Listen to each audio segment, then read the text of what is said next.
3, 2, 1.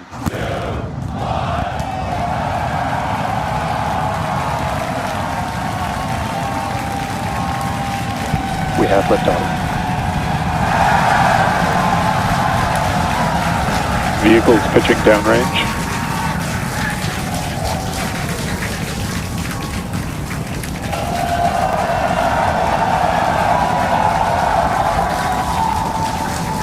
Booster after chamber pressure nominal.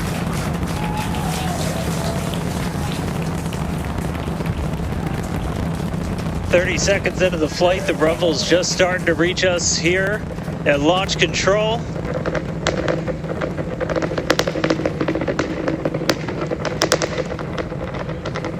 Booster and ship, avionics power, telemetry nominal. 33 Raptor engines.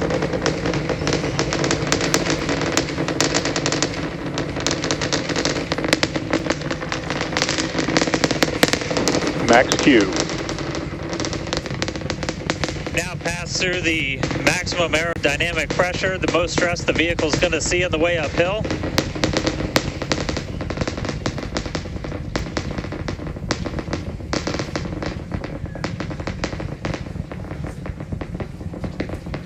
All right, our next major milestone coming up, it's going to be hot staging. We're going to see the engines ignite on ship to push it away from the booster.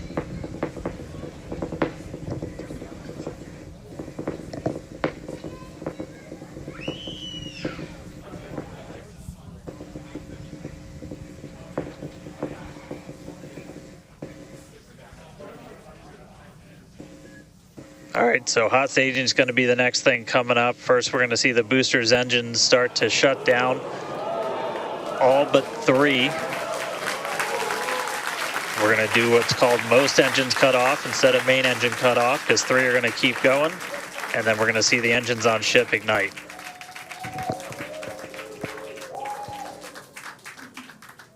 Right now, the tower team is doing their go, no go.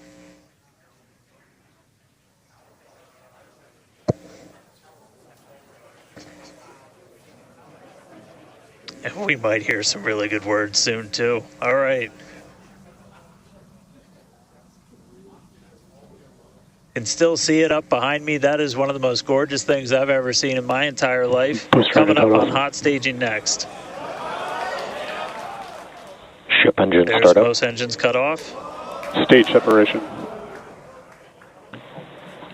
Booster Stage separation. separation. Hot stage separation confirmed. Ship under its own power. I'm seeing 6 out of 6 Raptors lit. Hopefully I got a booster on the way back to me. I'm going to send it to you guys in Hawthorne. Oh man, that was absolutely incredible. I loved how the crowd... Chamber pressure is nominal. The crowd here in Hawthorne all went ooh at that first view of the blue flames from the booster. As you can see there, first stage currently performing, or excuse me, is now making its way back to the launch site. Again, we are... Ship avionics power and telemetry nominal. The booster and the tower are both performing automated checks to make sure we are go for the booster to return to the launch pad for that catch. And once those are complete, the flight director... Boost back burn, shutdown. Flight directors go for booster return. And we did hear that the tower is go for catch. So that was one of the big criteria we were looking for. This view We'll here... wait to hear that the go for catch has been sent. Beautiful view here from the ship. And so exciting to hear that we got a go for booster catch. That means it's going to be a really exciting morning. Again, the booster is making its way back towards now land in order to make that catch attempt in the tower. So incredible to see these views. You can see the ship on the right-hand side of your screen. All 6 Raptor engines are under full power. Once again, the booster is making its way back to the launch site. We are going to try and catch it using the chopsticks on the launch tower, the exact same tower that it just launched from just, 5 minutes ago. Yeah, and the booster... Starship on nominal Guys, trajectory. I can confirm the command was sent for the booster to come back. That is So I'm incredible looking news. up right now. It's pretty much right overhead of us, and we can see it starting to come down. I can't wait for us to hear the sonic boom through Dan's mic. Right. That is going to be incredible. It was so cool to hear the liftoff. And so once again, a successful on-time liftoff of Starship Flight 5. The ship has separated from the booster. The booster is there on your screen. It is making its way back to the launch site. We are going to attempt the catch using the chopsticks. We did hear the confirmation that the command was sent to the tower. We are go for catch. And in order to... And guys, we should just be about 30 seconds away from our landing burn. It's going to happen in 3 phases. We're going to land at 13 engines, burn off all of that velocity. Oh, we can see it coming down through the plume. Booster coming in hot for booster catch. We're going to ignite 13 of those Raptor engines, and this view is incredible right now. You can see how fast this vehicle is moving on the left-hand screen. Landing burn has 13 been engines. ignited. We're now down to 3 Raptor engines. We can see those chopsticks now in view.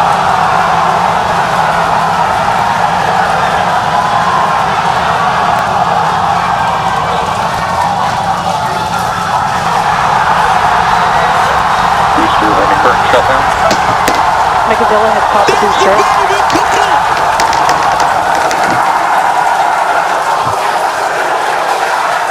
This is absolutely insane. On the first ever attempt, we have successfully caught the Super Heavy booster back at the launch tower. What an incredible view! Are you kidding me?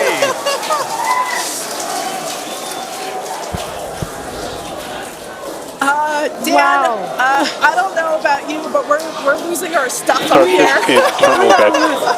Guys, I'm sorry. Like, even at this day and age, what we just saw, that looked like magic. That Oh, was- wow. Damn, Wow. your view must have been insane!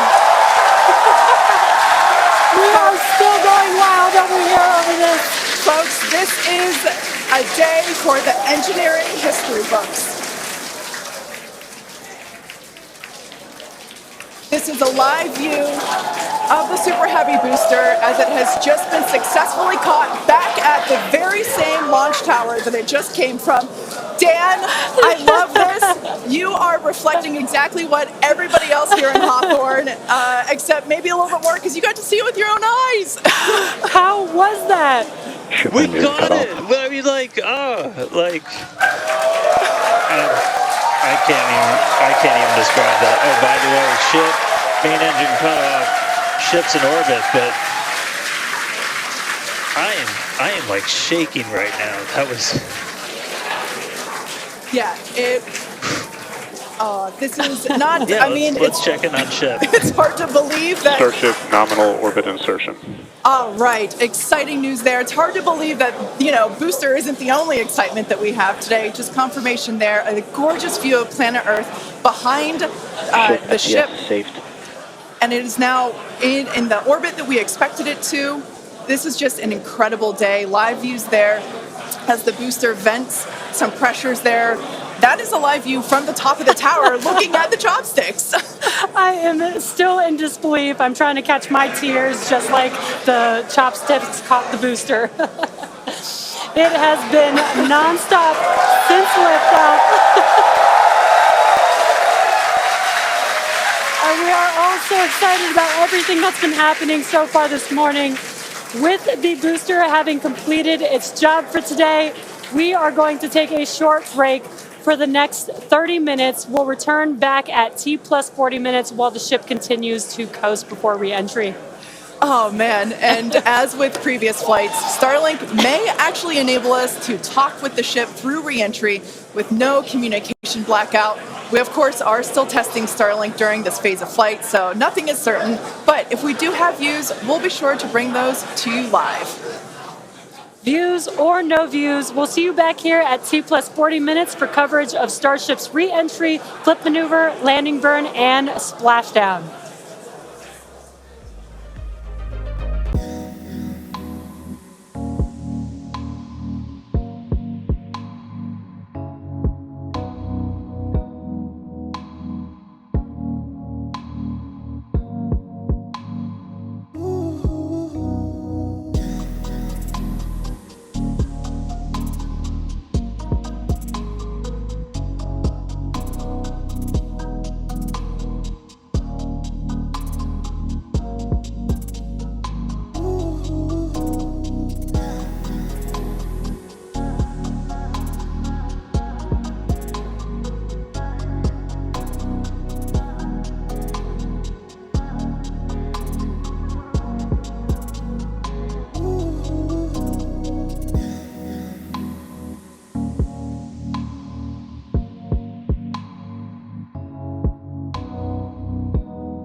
Welcome back to Starship's 5th flight test. It has been an exciting day so far. Even the crowd here is still so excited. We lifted off from Starbase at 7:25 a.m. Central Time. The Super Heavy booster and ship had a successful separation as well as a good boost back burn and good separation of the hot stage adapter. The Super Heavy booster then completed the landing burn with 13 Raptor engines igniting and slowing down the vehicle perfectly for Mechazilla to catch the Super Heavy booster for the first ever land recovery of the vehicle.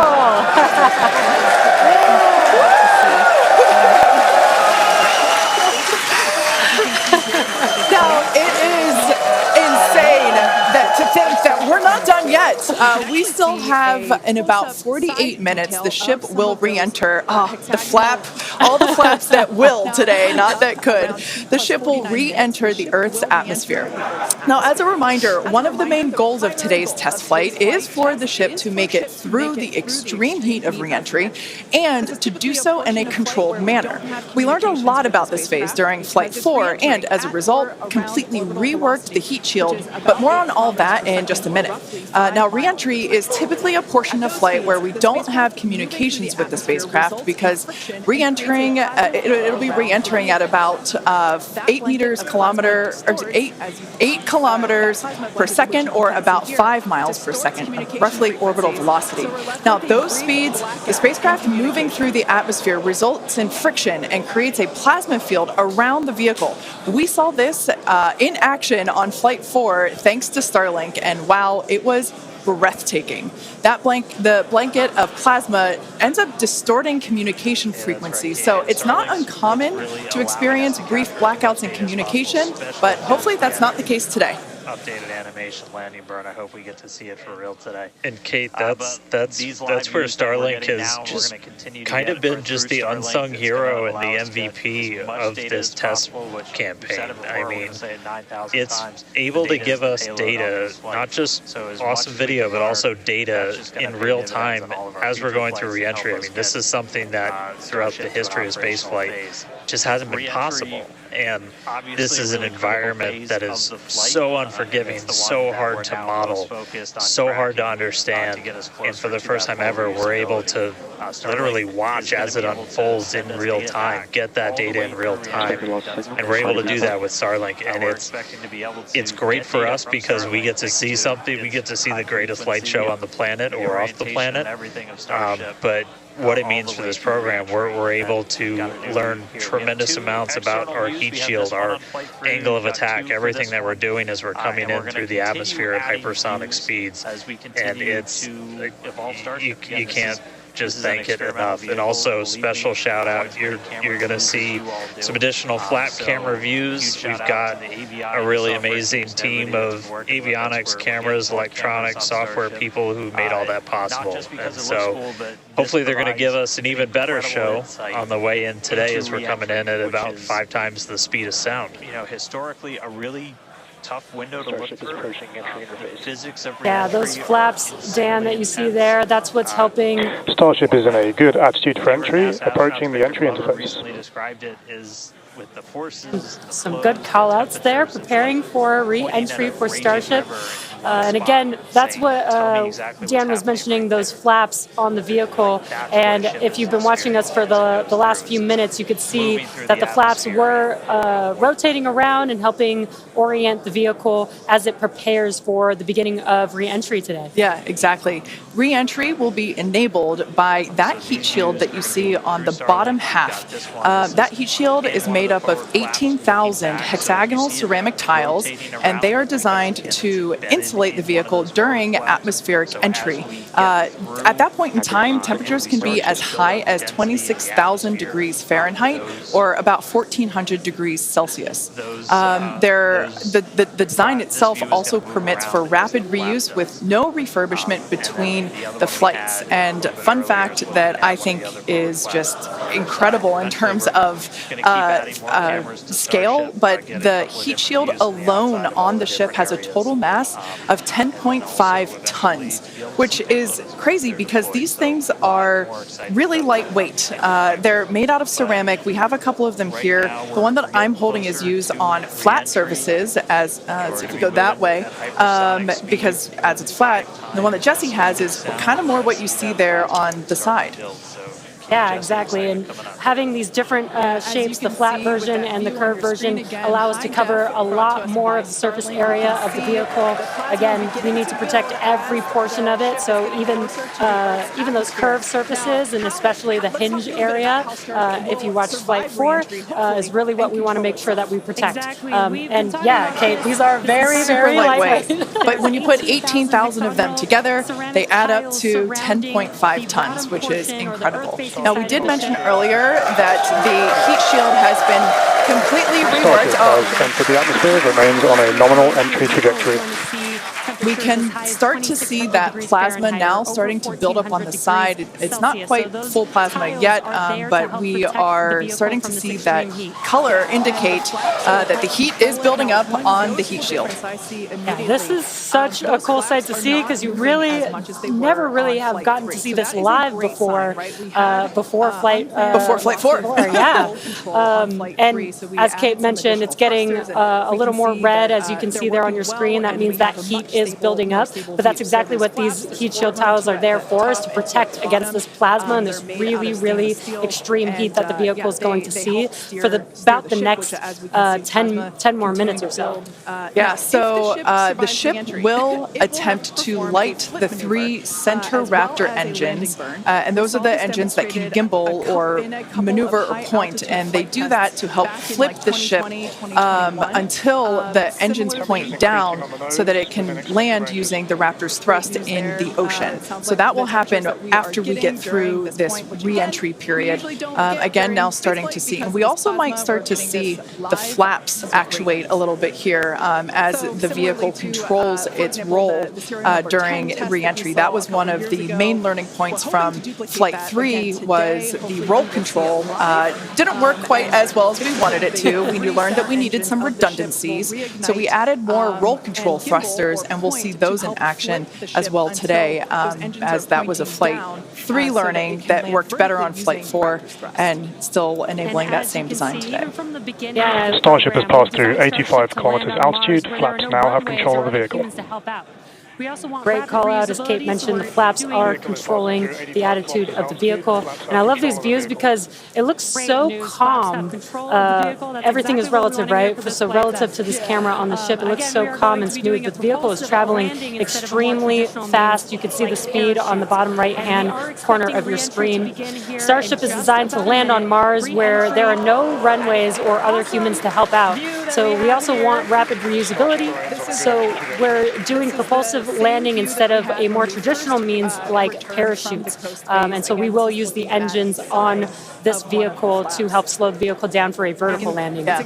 Now, entry is going to basically happen in 5 phases. The first is low drag, that lasts for about 3 minutes. Next is high heating, and that beginning when heating increases above the heat rate breakup limit. That lasts for about 10 minutes. We then have high dynamic pressure. Starship will continue to slow down and experience increased aerodynamic loads during that phase, and that will happen before reaching Mach 1, about a minute after. Starship is approaching the peak heating phase of entry, remains on a nominal trajectory. Okay, so that was phase 2 that he just called out, that I was mentioning. After peak heating is that dynamic pressure around Mach 1, and that will last about a minute after leaving the hypersonic area, and then we go into subsonic, and then, of course, landing burn. Wow, what an incredible view.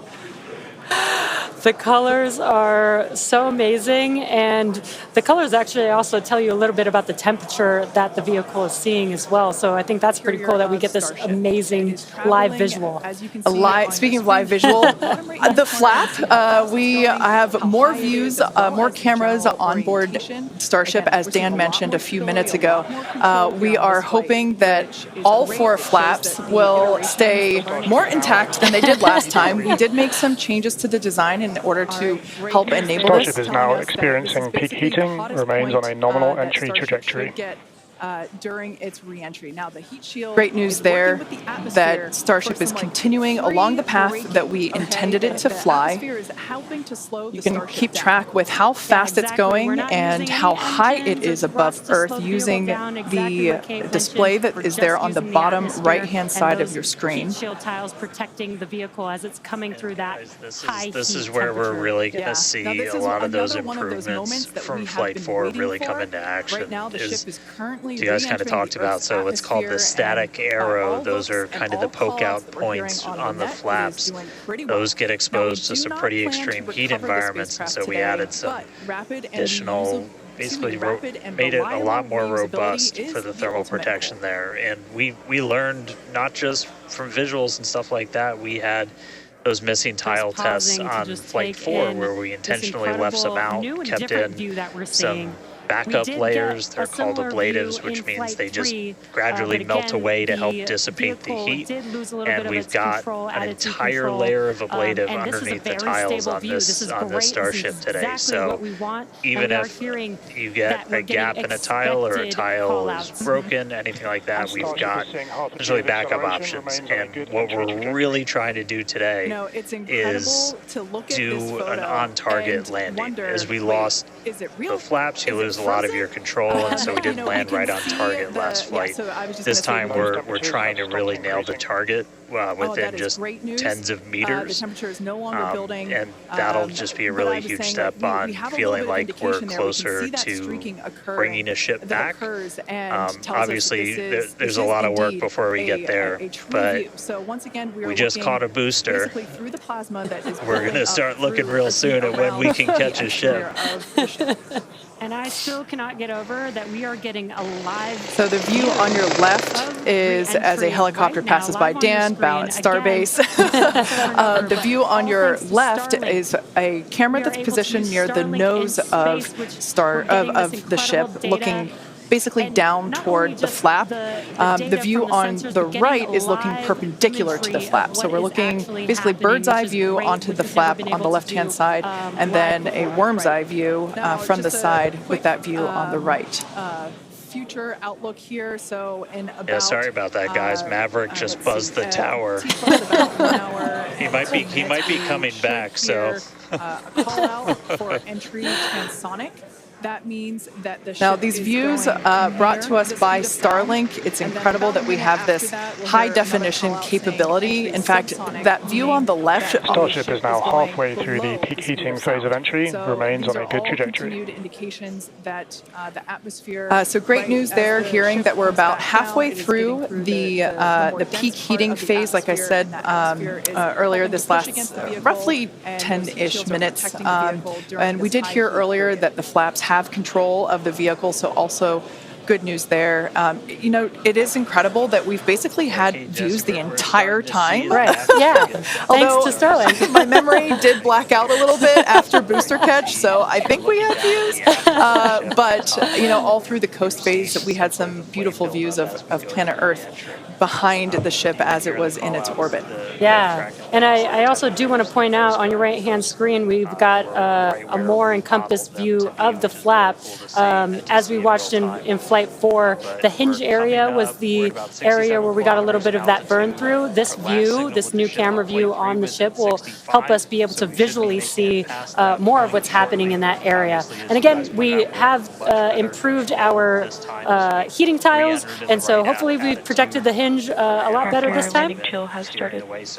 But again, these views are additional to the data that we get on these flight tests that help enable us kind of put the data that we get in the computer to the visuals that we see and try and align those and use that for improvements in the future. Now, we heard a call out there saying that engine chill has begun. This is an indication that we are starting to flow a little bit of the super cold liquid oxygen through the hardware, through the Raptor engine, specifically the turbo pumps, to help ensure that the hardware is at the right temperature before we give a full push, a full flow of propellant at engine startup. So all of that to say, we are getting closer to the landing burn. We definitely are, and again, if you look at the bottom right hand of your screen, you can see the altitude that the ship is, and it has been slowly making its way closer and closer to Earth. We're currently at about 63 kilometers from planet Earth, and you'll see that number trend lower and lower as we get closer and continue through this re-entry. Yeah, this is going to go on for a little, actually a while longer. We have about 10 minutes or so, roughly, before we execute the landing, the ignition for the landing burn, starting with the landing flip. So we're making a controlled re-entry. This is one of the primary objectives for Starship today, is to demonstrate another controlled re-entry, even more controlled than what we saw on Flight 4. And so far, that is looking good. Continues to maintain the attitude of the vehicle as it re-enters. And then as we start to really get lower, we're going to start seeing the atmosphere's effects start to take place, and that's when we'll be dropping our speed down closer to the speed of sound. You'll see the flaps start to maneuver. We were able to do a landing burn on Flight 4, which kind of caught all of us off guard. It was pretty incredible after seeing the flaps survive through. And we're going to try and do another one on this flight today. We tweaked it a little bit, so we're going to try and splash down at a little bit of a gentler angle this time, instead of just kind of hit the water and fall over.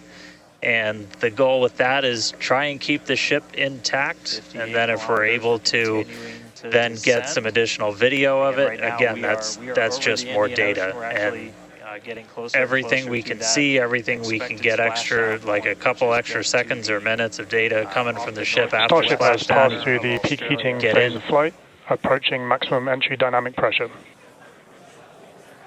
All right, we're through peak heating. Coming up is basically max Q part 2, where we're going to hit kind of that part of the curve where we're still moving really fast, and the atmosphere is just dense enough that we're feeling the most pressure. But hopefully we're going to start feeling a little bit less heat now. Transonic pretty soon, and then after that we'll get into subsonic, where we're moving less than the speed of sound. Looks like we got more views of each of the flaps on the ship as it's making its way back down to Earth.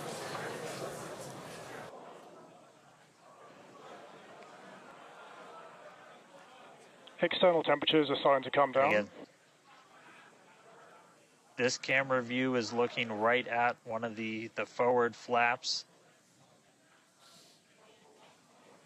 And we're strategically putting some cameras around the vehicle. Plasma, and that's typically when we would lose, connection or views of the vehicle. But again, with Starlink, we were able to get some live views throughout that entire process there. Yeah, it does appear that we have a little bit of burn through there. We can see pieces and of the we're coming up. We'll start hearing a couple more milestones in about 4 minutes or so when we start getting down to like the transonic, the subsonic, when we're starting to move closer to and beneath the speed of sound. And how far can it go? I mean, we're getting live views, we're getting live data. We've got a couple additional tests on this one today where we left off some missing tiles again to test some additional backup layers. We also have, I don't know if we can still quite see them in this view, but you may have noticed we had some kind of silvery looking tiles on Starship as well. And those were pretty much standard tiles, but they were wrapped in aluminum, and it was a pretty simplistic, straightforward one where aluminum starts to melt at roughly the same temperature where steel starts to lose its strength, not necessarily melt. And so if we see stuff melting, we know as well, which we can see here. We are getting we know what our steel is going to be exposed to, but we can still see yeah, some 59 minutes since launch. Should be coming up on transonic and everything just about 3 minutes. Ship now at 50 kilometers and closing. Now the views here, we have coverage of all 4 flaps.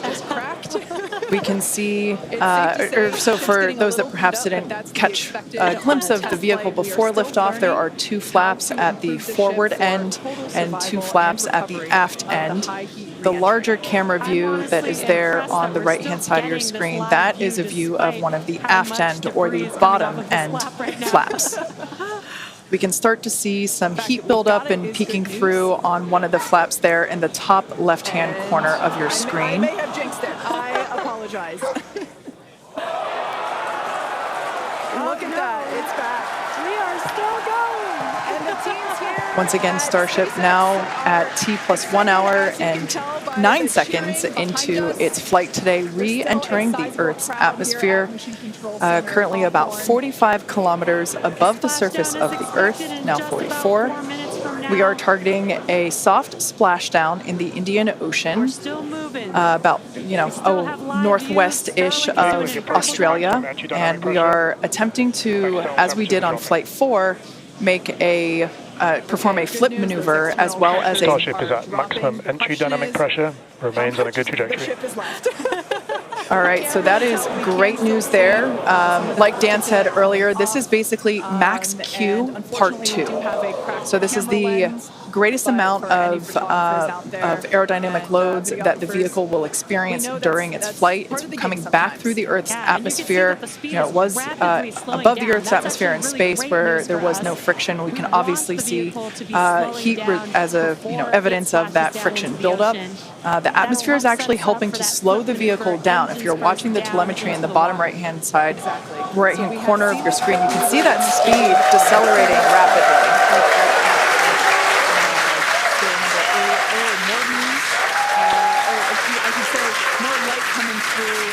Now the 4 flaps on the ship help steer the vehicle, and one of the main objectives for the ship today is to demonstrate controlled re-entry during this phase of flight, this re-entry phase. If the ship is still around, we will bring it back to you.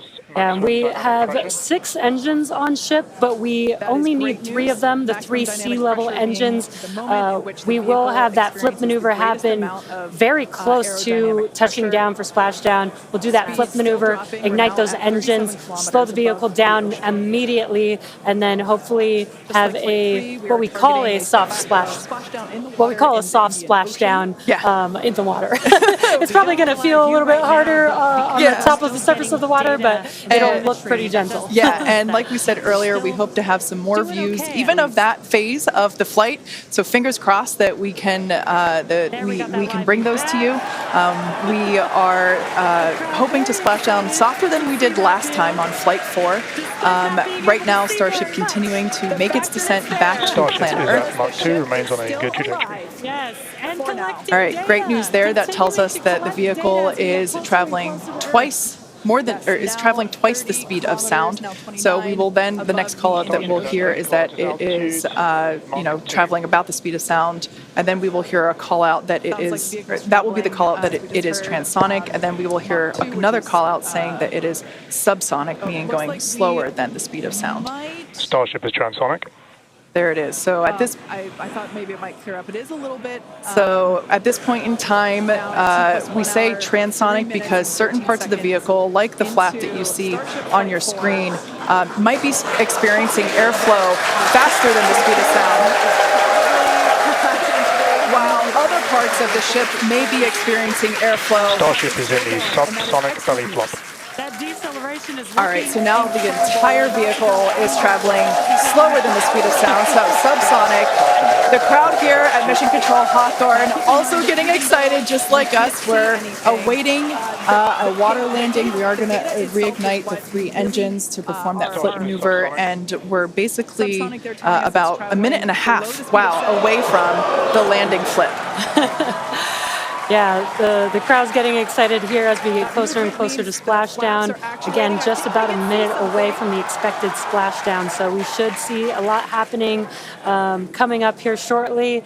We're currently having a view of one of the flaps, and it is a little bit dark on your screen, but hopefully we'll get some good views of the ship as it makes that flip maneuver and touchdown for splashdown. Yeah, yeah, guys, we saw that speed drop like a rock. So we're doing a belly flip right now, or a belly flop right now. That's what's kind of, if you saw the high altitude campaign, that's the unique thing about how Starship comes back. So we've bled off pretty much all of the speed we're going to. We're essentially at terminal velocity. Starship is at 5 kilometers altitude, remains on target.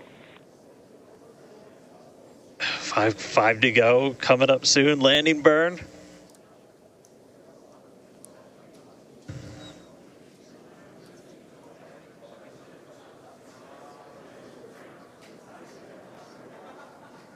Two kilometers away. Starship is on target. Approaching landing burn startup. So keep an eye on the bottom right-hand side of your screen as well. That will be the indicator when the Raptor engines ignite, if we are unable to see that illumination ourselves. Landing burn startup. What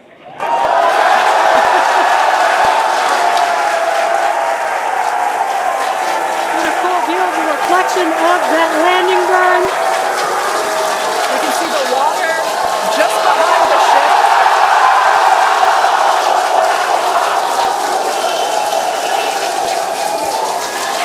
Starship has landed. An incredible view. I think it is safe to say we have a ship in the water. Touchdown! That is a live view from the ocean surface. What an incredible end to Starship's journey. A live view from a buoy that we had out at the landing zone. An incredible view of ship landing just about on target as they were calling out.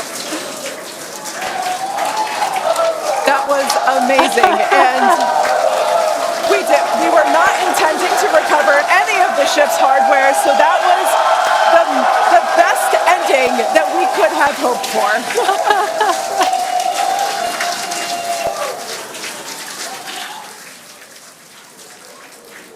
Man, I don't think we're going to be able to get a ton of extra video of the heat shield, but we hit the target. We hit the target.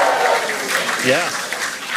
I mean, we hit the target because we had these buoys placed in a pretty specific spot, so wow.